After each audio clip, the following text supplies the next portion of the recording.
Hello दोस्तों, स्वागत है आप सभी का एक बार दोबारा से आपके अपने चैनल वी आर स्टॉक्स में दिल से। तो दोस्तों आज बात करूंगा डेट फ्री फार्मा स्टॉक के बारे में और इस कंपनी के बारे में थोड़ा आपको हाईलाइट कर दूं। काफ़ी अच्छा स्टॉक था, है, रहेगा, क्योंकि कंपनी ने करंट टीटीएम में 118 करोड़ का प्रॉफिट दिया है और कंपनी की Q2 अर्निंग्स उम्मीद से बेहतर आए हैं और साथ में कंपनी ने एक साल के अंदर ऑलमोस्ट 150% का रिटर्न दिया है शेयर होल्डर्स को। साथ में एक बड़ी खबर आज के दिन ही निकल के आ रही है स्टॉक के बारे में, वो इस प्रकार से है कि इसको एक दवाई के लिए यूएस एफडीए अप्रूवल मिल चुका है। तो हर जगह से काफ़ी अच्छी खबरें स्टॉक के लिए निकलती हुई हमें आ रही है। साथ में जैसा आप सभी को पता है, अगर कोविड दोबारा से उठता है या आता है तो डेफिनेटली जो आपके फार्मा के स्टॉक्स है उसमें आपको एक तेजी दोबारा से पंप देखने को मिल सकता है। और जैसा आपको पता है लास्ट 2020 में भी ये हुआ था और हमेशा ये होता रहेगा। जब भी कोविड की एक लहर आएगी उसमें आपको आपका पोर्टफोलियो रेड में नहीं जाएगा अगर आप स्टॉक में एक अच्छे स्टॉक को बाय करोगे, जैसे फार्मा सेक्टर के स्टॉक्स को या आईटी सेक्टर के स्टॉक को। तो यही दो सेक्टर है जो आपके जो पोर्टफोलियो को है वो रेड से ग्रीन में कन्वर्ट कर सकते हैं। बाकी तो आप किसी को भी पकड़ लो, वो आपका नीचे ही जाने वाला है। ठीक है, बाकी मैं लेके चलता हूँ फुल स्टोरी की तरफ। क्या स्टोरी एक बार देख लेते हैं। सबसे पहले मैं आपको स्टॉक का नाम बता देता हूँ। स्टॉक का नाम मॉर्पेन लैब लिमिटेड है। डेफिनेटली आप इसकी दवाइयाँ मेडिसिन अपने घर में रोजाना यूज़ करते होंगे। पर्सनली मैंने भी इसकी बहुत बार दवाइयाँ कंज्यूम करी है। ओके, तो यार दोस्तों ये जो स्टॉक है लकीली एक साल पहले इसी चैनल के माध्यम से आज ही के दिन आपको सजेस्ट किया गया था, जैसे एक जनरल व्यू के लिए, कि ये डेट फ्री फार्मा का स्टॉक मुझे काफ़ी अच्छा लग रहा था उस समय भी और अभी भी अच्छा लग रहा है, नो डाउट। लेकिन देखो, आपको मैं दिखाऊंगा कि स्टॉक में अच्छी एंट्री कहाँ हो सकती है, प्राइस एक्शन क्या बनना है, जानने का प्रयास करेंगे। आप देख सकते हो मॉर्फन लैब उसमें 33 रुपये ट्रेड किया करता था, 30 रुपये के आसपास आप उसको बोल सकते हो। और स्टॉक ने 76 के आसपास का हाई लगाया था और लगातार मैंने 2 या 3 बार इसके वीडियो आपको कवर किया था, जब स्टॉक 30 रुपये था, 34 रुपये था। और एक बार जब ये स्टॉक 50 रुपये के ऊपर ट्रेड कर रहा था, मैंने आपको एक बात बोली थी कि स्टॉक में आपको क्या करना है, जब तक ये स्टॉक 45 रुपये के ऊपर ट्रेड कर रहा है आप स्टॉक को लॉन्ग टर्म के लिए होल्ड कर सकते हो। स्टॉक आपको 100 रुपये तक के टारगेट दिखा सकता है। तो आपको उस मोमेंटम को पकड़ना है। मतलब देखो, जब भी कोई स्टॉक ऊपर जाता है वो अपने कुछ स्विंग्स होते हैं, ठीक है, जहां पर एक बड़ा पैसा आता है ना, वो स्विंग्स को कभी तोड़ता नहीं है। अगर वो स्विंग टूट जाता है तो स्टॉक में आप बोल सकते हो कि हाँ, एक डाउन ट्रेंड हमें देखने को मिल सकता है। मतलब उसका पूरा का जो स्ट्रक्चर है, चार्ट पैटर्न, बिहेवियर है, जो लोग उसको पहले बाय करना चाहते हैं लेकिन अब उसको अब सेल ही करके चलेंगे लोग। अब समझे, मतलब अगर मान के चलते कि किसी ने अगर बड़ा पैसा डाला हुआ है तो वो क्या करेगा, अगर स्टॉक में वो बाय करना चाहता भी होगा ना, वो बाय नहीं करेगा, वो सेल करके ही चलेगा। अब सेल कैसे करेगा, वो रोज उसको इंटरडे में सेल करेगा। अब जब भाई ज्यादा सेलर्स होंगे तो स्टॉक का प्राइस डेफिनेटली नीचे आने वाला है। और इसी वजह से आपको ये देखना है कि स्टॉक का स्ट्रक्चर तो चेंज नहीं हुआ है। अगर उसका स्ट्रक्चर मेंटेन है तो आप भी क्या करोगे, आप अपनी होल्डिंग को वहीं होल्ड करके रखोगे। तो मैं आपको दिखाता हूँ मैं क्या बातें कर रहा हूँ। उससे पहले आपको मैं दिखलाता हूँ इसकी लेटेस्ट न्यूज़ क्या चल रही है, जिस वजह से मैं ये वीडियो बना रहा हूँ। तो यार दोस्तों आप देख सकते हो, Morphen lab gets US FDA approval for fexofenadine. एक प्रकार की दोस्तों ये जिनको एलर्जी होती है, आप देख सकते हो ये है टैबलेट्स, ठीक है, जिसको रनिंग नोज होता है और साथ में इचिंग और वाटर आइज होती है। तो इस प्रकार की ये टैबलेट है, ठीक है। तो काफ़ी अच्छी न्यूज़ इस स्टॉक के निकल के आ रही है, राइट। और ये जो यूएसए के कस्टमर्स है उनको ये टैबलेट या मेडिसिन देने वाले हैं। मतलब आप बोल सकते हो इन शॉर्ट इनको काफ़ी अच्छी अर्निंग यूएसए के मार्केट से भी हो सकती है। और इसी वजह से लास्ट ट्रेडिंग डे वाले दिन स्टॉक में 3% की तेजी हमें देखने को मिलती है। जैसा आप सभी को पता है, जो मार्केट का ओवरऑल बिहेवियर था, फ्राइडे की बात करूंगा तो पूरी मार्केट नेगेटिव थी। इवन आपके जो बड़े फार्मा स्टॉक्स थे उनमें भी हमें एक मंदी देखने को मिलती है। लेकिन ये स्टॉक आपका 3% ऊपर था क्योंकि स्टॉक में न्यूज़ का इम्पैक्ट पड़ा है। और दोस्तों अब एक बार आगे बढ़ने से पहले कंपनी के करंट फाइनेंशियल चेकआउट कर लेते हैं कि कंपनी के करंट फाइनेंशियल कैसे। तो आप देख सकते हो कंपनी को ऑलमोस्ट जो मार्केट कैप है 2900 करोड़ का मार्केट कैप है और बुक वैल्यू के हिसाब से बहुत ऊपर ट्रेड कर रहा है। आरओसी की वैल्यू काफ़ी पॉजिटिव है क्योंकि कंपनी लगातार आपको प्रॉफिट दे रही है। कंपनी लगातार आपको प्रॉफिट तो दे रही है लेकिन डिविडेंड में 1 रुपये का हिस्सा नहीं दे रही है। क्यों? क्योंकि कंपनी का विचार है लॉन्ग टर्म गेन्स के लिए। और लॉन्ग टर्म गेन्स का मतलब आप सबको पता है, अगले 5 सालों के लिए प्रमोटर्स ने होल्डिंग स्टॉक में बाय करके रखी हुई है, राइट। अगर बात करते हैं और कुछ डीप एनालिसिस, जैसे कि कंपनी ऑलमोस्ट डेट फ्री है, नामात्र कर्जा है जो अभी के अभी देके डेट फ्री बन सकती है और कंपनी अच्छे नंबर के साथ आ सकती है। और सच में कंपनी ने सितंबर क्वार्टर में काफी अच्छे नंबर दिए भी है, और साथ में कंपनी का प्रॉफिट ग्रोथ आप देख सकते हो 41% CAGR है लास्ट 5 सालों के अंदर। तो मतलब काफी अच्छा स्टॉक अभी तक तो मुझे नजर आ रहा है। इसको मैं अभी 10 में 10 पॉइंट देना चाहूंगा, 10 में 10। ठीक है, उस समय जब ट्रेड कर रहा था तभी स्टॉक अच्छा लग रहा था, अभी भी ट्रेड कर रहा अच्छा लग रहा है।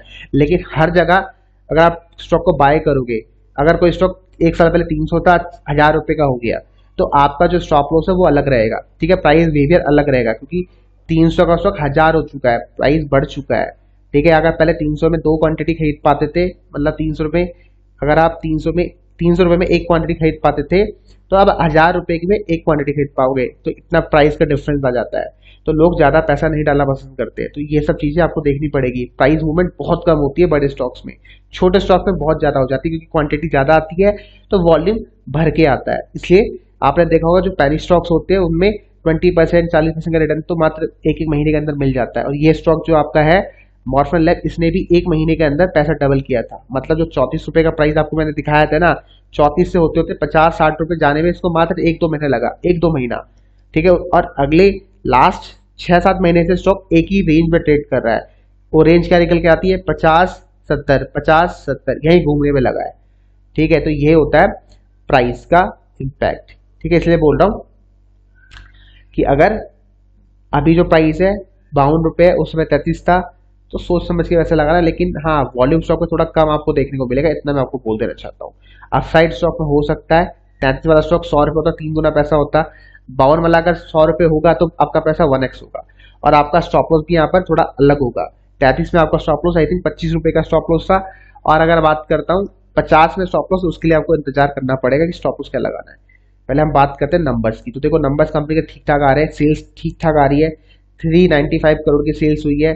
बाकी रेवेन्यू आप देखो, नेट प्रॉफिट 37 करोड़ का प्रॉफिट हुआ है, और ये हाईएस्ट प्रॉफिट अभी तक हमें देखने को मिलता है लास्ट 5-6 नहीं, ऑलमोस्ट 12-13 रिजल्ट्स, क्वार्टर के रिजल्ट मैंने खोल रखे हैं, और हाईएस्ट नंबर हमें देखने को मिलते हैं इस बार के।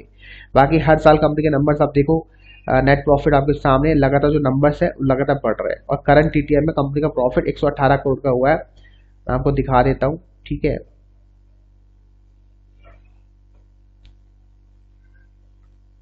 आप यहाँ देख सकते हो 118 करोड़ का प्रॉफिट हुआ है करंट टीटीएम में, जो लास्ट ईयर मात्र 97 करोड़ का प्रॉफिट था। तो मतलब कंपनी का अर्निंग पर शेयर भी लगातार बढ़ रहा है। और बैलेंस शीट से दोस्तों क्या बताऊं आपको, कंपनी ने काफी हद तक बहुत बड़ा डेट रिड्यूस कर दिया है। पहले जो कंपनी का 137 करोड़ का हुआ करता था, वो आज मात्र 12 करोड़ का रह चुका है। तो आप बोल सकते हो कंपनी ने ऑलमोस्ट कितने करोड़ का डेट दे दिया? 131 करोड़ का डेट कंपनी ने दे दिया मोटा मोटी। मतलब 95% का डेट कंपनी ने चुका दिया है, जो काफी अच्छी बात नहीं है, राइट। और बाकी कंपनी के रिजर्व भी देखो लगातार बढ़ रहे हैं। बाकी अगर बात करें कैश फ्लो, तो कंपनी के पास 28 करोड़ का कैश पड़ा हुआ है। और शेयर होल्डिंग पैटर्न की बात करते हैं तो देखो प्रमोटर्स की होल्डिंग जितनी पहले थी अभी भी उतनी है, 34% के आसपास।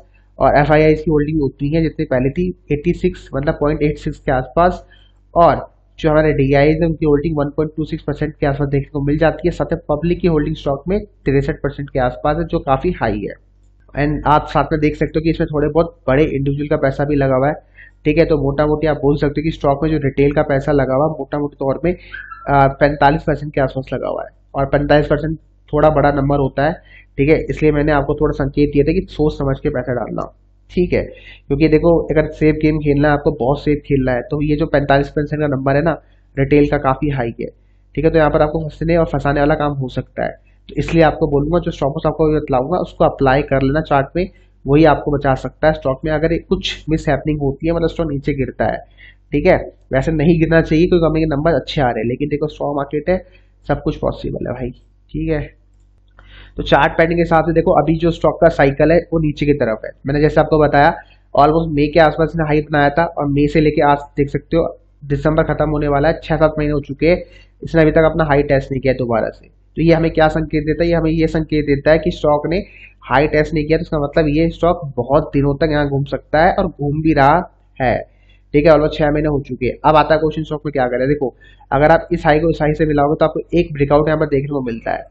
ठीक है, यहाँ स्टॉक ने एक ब्रेकआउट दिया है, इस कैंडल ने दिया था पहले लेकिन ये जो कैंडल ब्रेकआउट हुआ था ये सक्सेसफुल नहीं हो पाया क्योंकि इसका हाई देखो ब्रेक नहीं हुआ।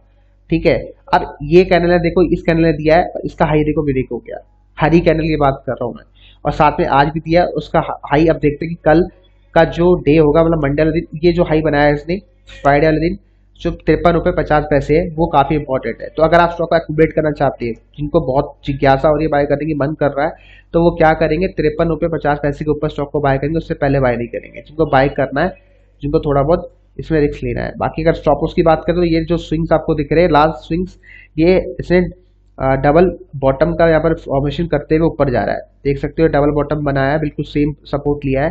ठीक है, और ये जैसे 53-50 तोड़ेगा तभी आप स्टॉक को एक्यूमुलेट करना, उससे पहले मत करना।